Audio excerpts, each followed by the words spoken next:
长大后依然会跟父母一起洗澡吗？日本女星北见直美透露，今年23岁的她至今仍会和爸爸、哥哥一起洗澡，完全不介意和父兄坦诚相见。为了证明自己所言不虚，北见直美甚至拍下和爸爸一起共浴的画面，让观众大开眼界。北见直美表示，从小和家人的感情极好，好到大家都可以一起洗澡，尽管已经成年了，还是维持这个习惯。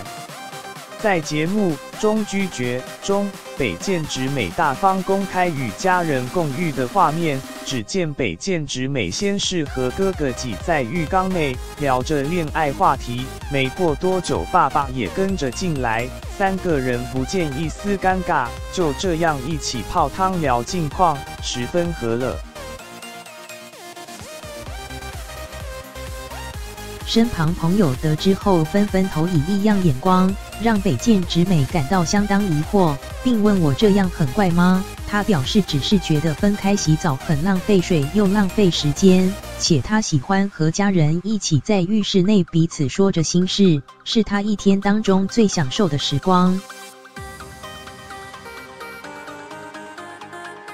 画面曝光后，在网络上掀起热议。不少网友仍无法接受成年后还与家人共浴的行为，但也有人认为此举代表家人间的感情相当紧密，完全不会有怪怪的感觉耶。